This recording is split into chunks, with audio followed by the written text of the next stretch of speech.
오늘 저는 본문을 가지고 구원의 방주라는 제목으로 은혜와 또 도전을 나누겠습니다. 제가 5학년 때에 명진이란 친구가 제게 불상을 선물로 주었다는 말을 여러 차례 말씀을 드렸었죠. 그 당시 저희 가정은 불교와 무속신앙에 헌신된 가정이었기 때문입니다. 그 다음해인 것으로 제가 기억을 하는데요. 저는 그 당시 이제 과학을 신봉하고 진화론을 굳게 믿었던 미래의 과학도였는데요. 그 당시에 이인호라는 친구, 목사님 아들이었는데요.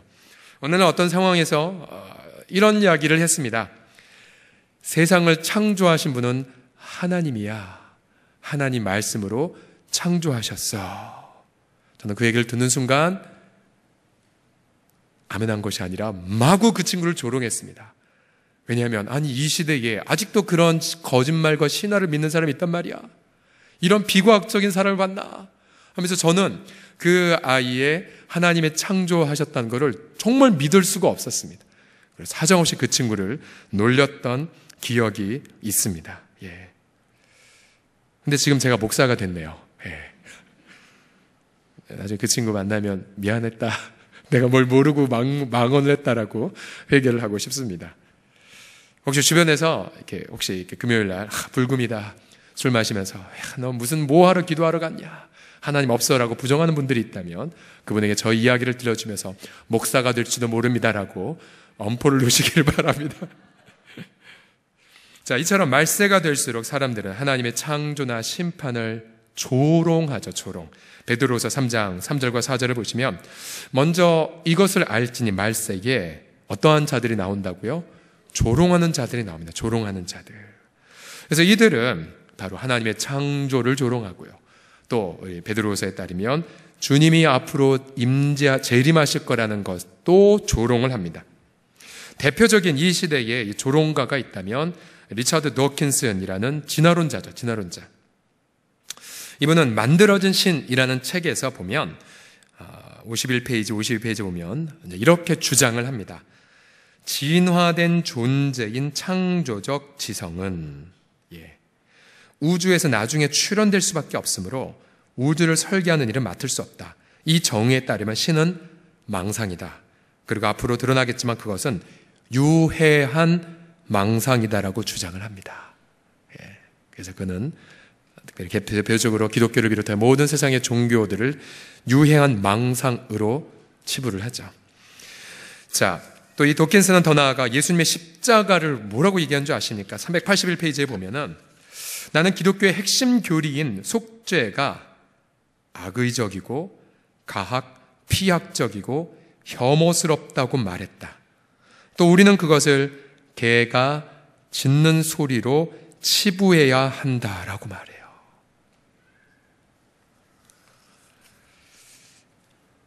자, 이러한 조롱하는 목소리들은 이 땅에 무수하게 많은 청년들에게 큰 호응을 받는 거 여러분 아십니까?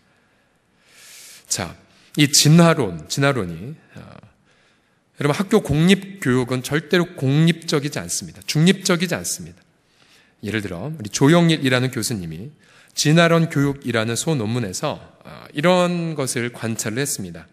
과거에 1950에서 60년대에 진화론 교육이 부재할 때에는 이제 그 학교에서 공부했던 아이들이 나중에 이제 장년이 되었던 1970, 80년대에 기독교인의 수가 증가했다라고 합니다.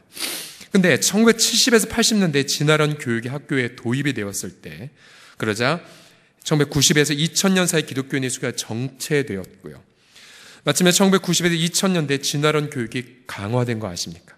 그러자 2010년 이후부터 기독교인 수가 감소된 통계를 발표를 했습니다. 현재 중학교 3학년의 과학교과 14%가 진화론의 내용이고요. 고등학교의 생물의 8%가 진화론, 또 지구과학의 30%가 진화론 관련 내용이라고 합니다.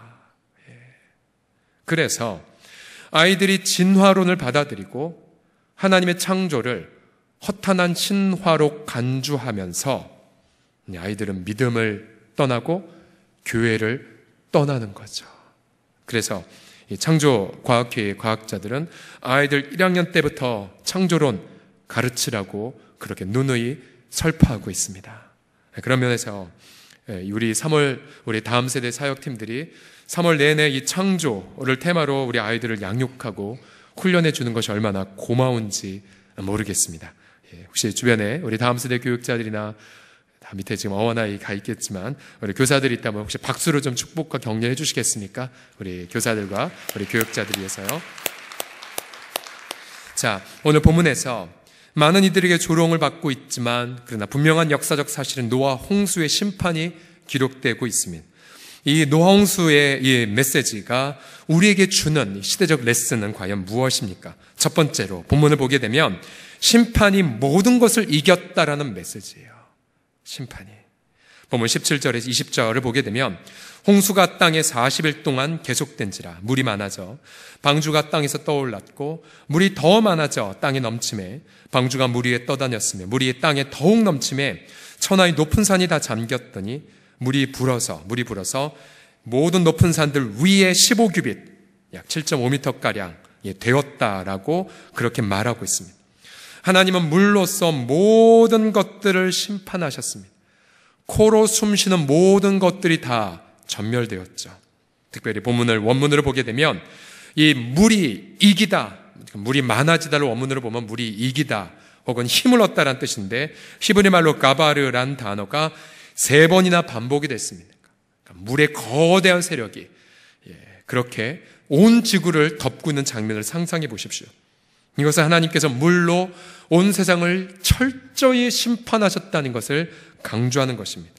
심판은 말 그대로 모든 것을 다 휩쓸어 버렸죠. 그 당시 무려 40일 동안 하늘에서는 비가 쏟아졌고요.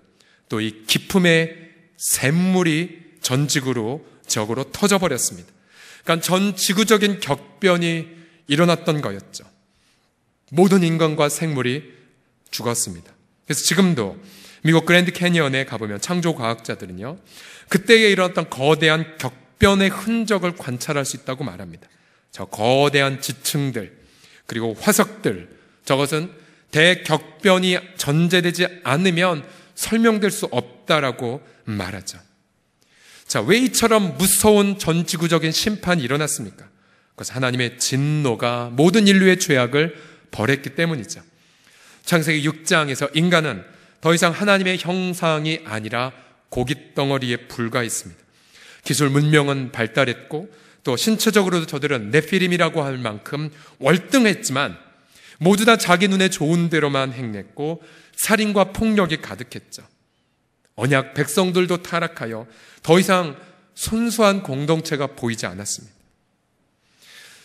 이미 모든 인류가 하나님 앞에 물로 심판받았다는 사실은 무엇을 우리에게 말해주고 있습니까?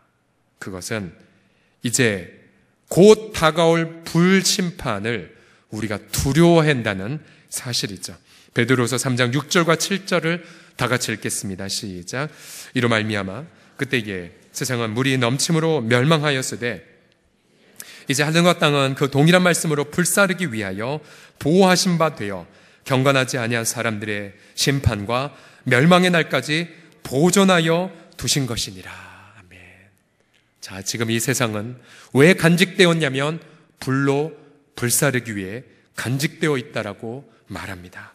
즉 심판과 멸망의 날까지 위하여 지금 이 세상은 보존되고 있을 뿐이라고 말하죠. 그러면 여러분, 우리는 지금 현재 물심판과 불심판 한가운데에 살고 있는 것입니다. 자, 저와 여러분이 언제 우리의 신앙생활이 본격적으로 눈을 뜨기 시작합니까? 언제부터 우리가 영적 각성을 경험하기 시작하죠? 그것은 우리가 범죄하여 내가 심판 아래에 놓였다는 사실을 자각할 때가 아닙니까? 내가 예수님의 십자가 은혜가 아니면 내 스스로를 내가 구원할 수 없다는 걸 깨달을 때, 예를 들어 로마서 7장 24절에 사도 바울이 오라 나는 곤고한 사람이로다 누가 이 사망의 몸에서 나를 건져내려라고 처절하게 자기에게 절망할 때 바로 그 절망의 지점에서부터 영적 각성이 일어나게 됩니다. 예수님이 누가복음 6장에서 이렇게 말씀하셨죠. 지금 줄인 자는 복이 있고 너희가 지금 우는 자는 복이 있다라고 말씀하셨습니다. 처절한 그러한 자기 절망 속에 있을 때, 그때야 비로소 우리는 저 구원의 방주인 십자가가 눈에 보이게 됩니다. 눈에 보이게 돼요. 그래서 우리는 언제나 정기적으로 정말로 주님 앞에 나아갔을 때에 내 영혼이 마치 심판이 없는 사람처럼 산다면 그런 영적인 안위를 다 날마다 찢어야 되죠. 또 예수님 말씀하신 것대로 지금 내가 주님 앞에 울지 않는다면 하나님, 내가 우는 심령이 되도록 내 마음의 옷을 찢습니다라고 부르짖으셔야 돼요. 내가 지금 영적으로 목마르지 않는다면 그 모든 걸 다 내려놓고 골방안에 들어가서 영적인 이 메마름, 영적인 목마름을 가득 채우게 해달라고, 그 소리 매일 아침마다 정말로 부르짖으면서 이 나의 처절한 나의 절망을 주 앞에 토로해야 됩니다. 토로해야 돼요. 그것이 바로 영적 각성의 시작점입니다. 두 번째로 노아 홍수가 이 시대에 주는 메시지는, 같이 한번 읽어볼까? 은혜가 심판을 이깁니다. 시작. 은혜가 심판을 이깁니다. 예. 자, 앞서 물이 모든 것을 이겼다라고 했을 때 사용된 히브리어 단어가 가바르라고 말씀드렸죠. 가바르. 흥미롭게도 이 가바르란 단어를 구약에서 쭉 찾아보니까 이제 이러한 문맥하에 이 단어가 사용된 걸 발견했습니다. 예를 들어 시편 117편 2절에 보게 되면 이 가바르란 단어가 한글말에는 크시다, 하나님의 인자하심이 크다라는 말로 이렇게 번역되어 있습니다. 우리에게 향하신 여호와의 인자하심이 크시고, 즉 우리를 향하신 여호와의 인자하심이 이기셨고, 또 103편 10절과 11절을 보시면 우리의 죄를 따라 우리를 처벌하지는 아니하시며 우리의 죄악을 따라 우리에게 그대로 갚지는 아니하셨으니 이는 하늘이 땅에서 높음같이 그를 경외하는 자에게 그의 인자하심이 어떻게 되었다고요? 크시도다. 우리의 끔찍한 죄성에도 불구하고 하나님의 인자하심이 우리의 죄성을 이겼습니다. 믿으십니까? 바로 이 문맥하에 이 가바르라는 단어가 사용된 걸 보고 얼마나 감사했는지 모릅니다. 노아가 그 당대에 의롭다라는 칭찬, 또 그가 당대에 하나님과 동행했던 그 근거는 바로 철저한 하나님의 은혜 때문이었죠. 우리 거슬러 올라가서 창세기 7장 1절을 보게 되면 여호와께서 노아에게 이르시되 너와 네 온 집은 방주로 들어가라.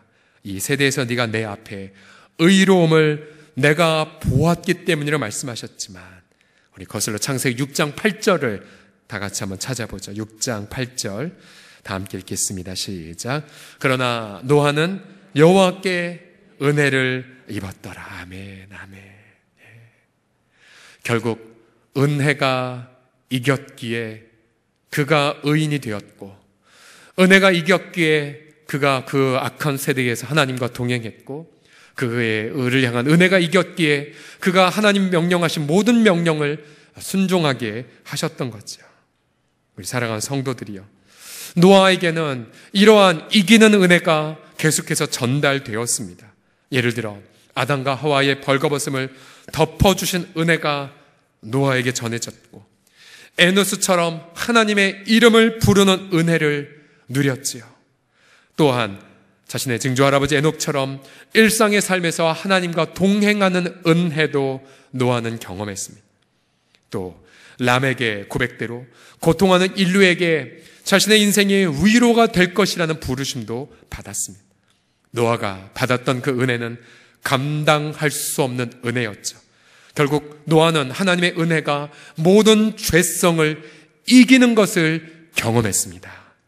우리 사랑하는 성도들이요, 지난 한 주간 동안 혹시 죄악의 파도에 휩싸여 살진 않으셨습니까? 때로는 하나님을 잊어버린 채 정신없이 사셨습니까? 그러나 우리 사랑하는 성도들이요, 주님의 십자가를 바라보십시오. 이 땅에 아무리 내면의 죄성의 파도가 높고 또 이 세상에 정말로 악한 그 파도가 우리를 휘몰아간다 할지라도 그리스도로 말미암은 하나님의 은혜가 모든 것을 넉넉하게 이기었음을 믿으시기 바랍니다. 노아가 받은 이 놀라운 은혜는 삶의 열매로 나타났죠. 우리 본문에 반복돼서 표현된 말이 노아가 행하였더라 라는 말로 표현되는데요.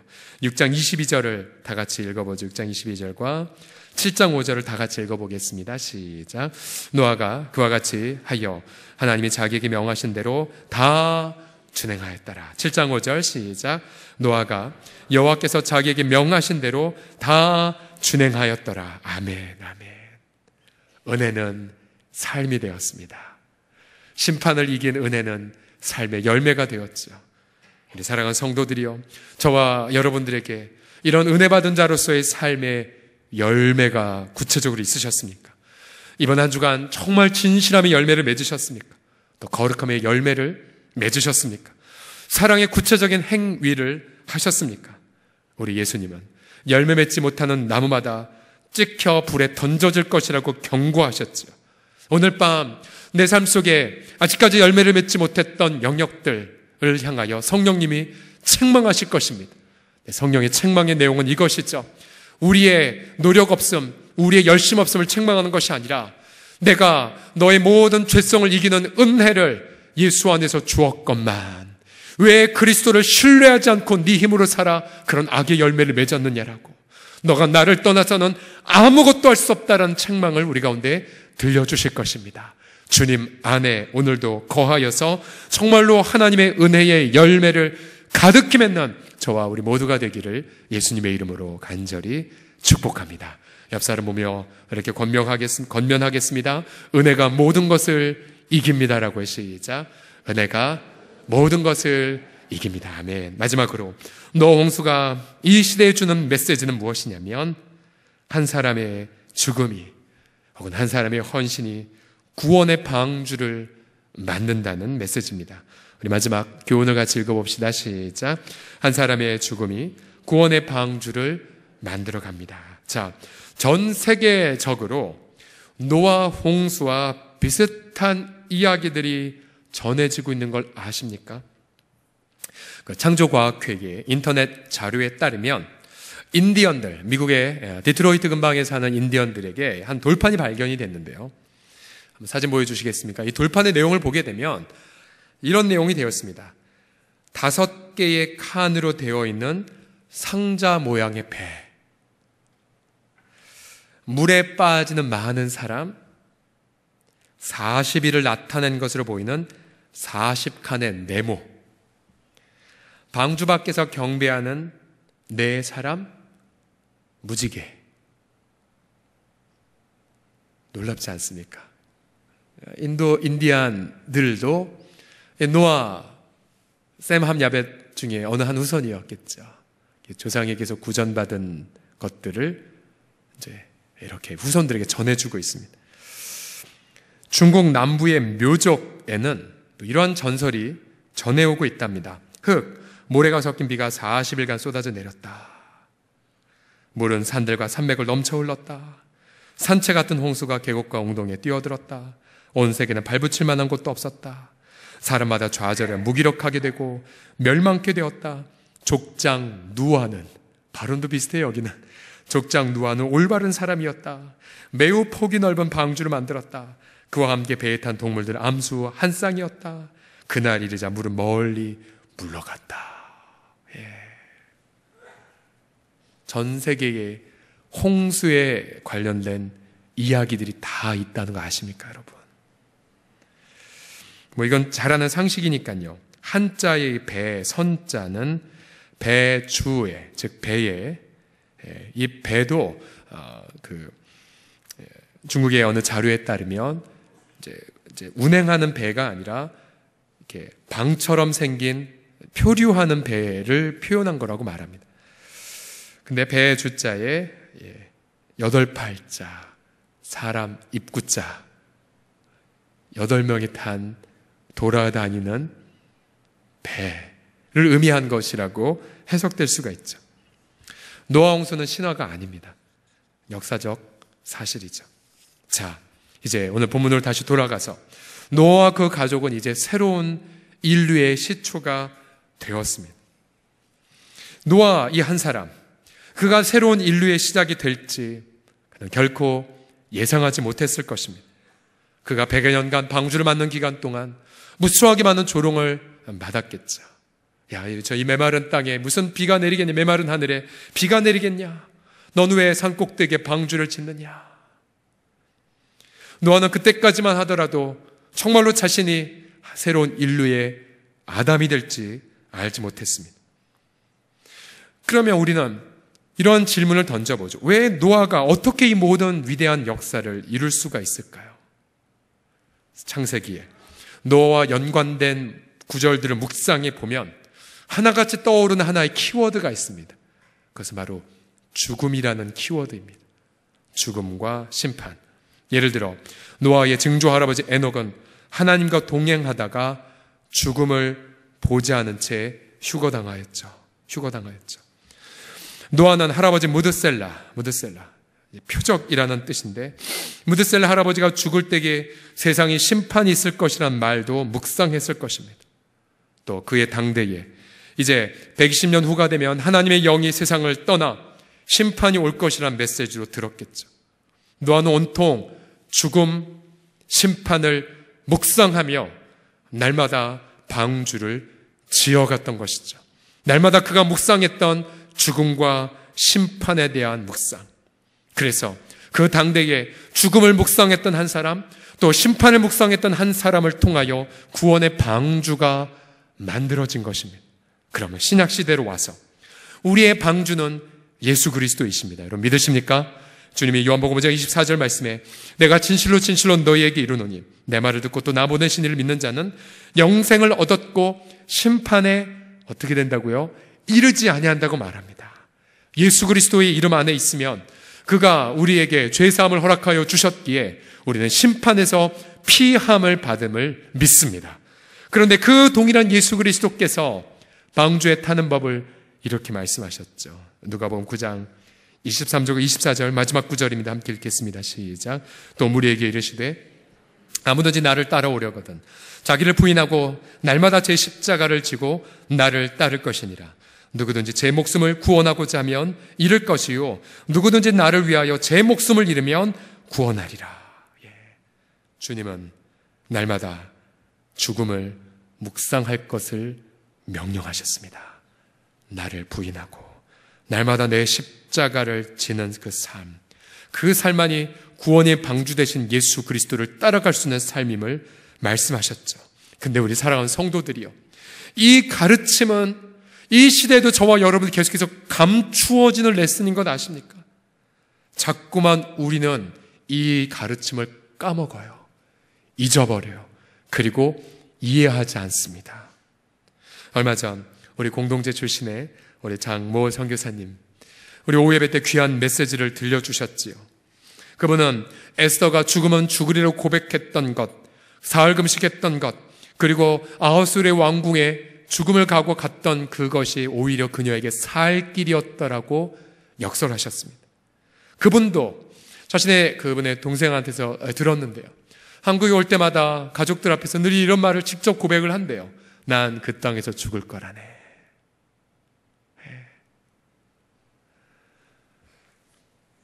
재작년인가 저희 왔을 때도 이런 말씀하셨지 않습니까? 자신의 매장지를 아는 것, 자기의 매장지가 바로 자기의 사명이라고 말씀하셨지 않습니까? 근데 여러분, 그것은 비극으로 가는 길이 아니라 그 길이 살 길이라는 거, 죽으면 살 길이 열리는 거. 근데 우리는 이 위대한 진리를 자꾸만 잊어버립니다. 왜요?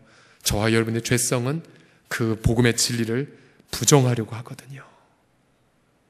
두렵습니다. 그게 자기를 부인하고 자기 십자가를 져야 주님을 좇을 수 있는데, 우리는 나를 부인하지 않고 내 십자가도 내팽겨친 채 주님을 따르려고 하니 주님을 따라가는 삶이 얼마나 고단합니까? 우리 사랑하는 성도들이요, 우리는 오늘도 작은 죽음을 묵상하며 짊어지도록 부름받았습니다.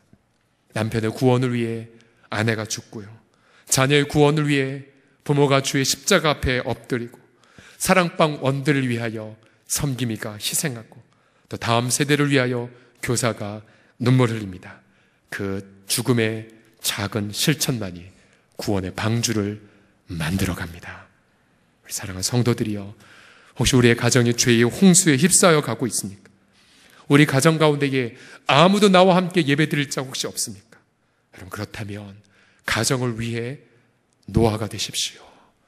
한 명이라도 죽음을 묵상하고 주님을 좇는다면 그 한 사람 때문에 모든 가족이 구원을 받을 것입니다. 일터 안에 주를 찾는 자가 아무도 없습니까? 그러나 여러분이 노아처럼 죽음을 묵상하고 주님을 위하여 믿음의 그렇게 삶을 살아갈 때에 일터 모든 전체가 여러분이라는 구원의 방주를 통하여 하나님의 영광을 체험하게 될 것입니다. 이 민족이 아무리 불의와 또한 불법으로 그렇게 표류한다 할지라도, 또 사방 열강에 의하여 이 민족이 계속해서 표류하는 것처럼 보인다 할지라도 한국교회가 그리스도의 이름을 붙잡고 자신을 부인하고 날마다 우리 교회가 짊어져야 될 십자가를 짊어진다면 이 민족은 한국교회 때문에 살아나게 될 줄을 믿습니다. 기도하겠습니다.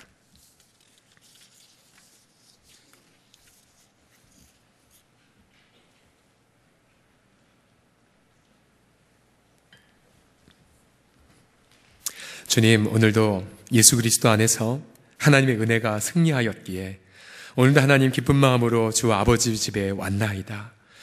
하나님의 은혜가 우리를 이기었기에 때로는 죄책감으로 고개를 숙이고 싶어도 철면피처럼, 그리고 하나님 아빠라고 애교를 부리며 그저 십자가의 품 안에 눈물과 더불어 내 자신을 던지고 싶나이다. 은혜의 주님, 내 안에 은혜가 승리하였사오니 주님, 날마다 그 은혜만을 붙잡고 심판을 넉넉히 이기며 은혜의 열매를 맺으며 아버지 하나님이여 또 다른 이 시대를 향한 구원의 방주를 짓는 노아와 같은 의의 시초들이 되게 하여 주시옵소서. 우리가 온 마음 다하여 주를 바라보나이다. 예수님의 이름으로 기도드립니다. 아멘.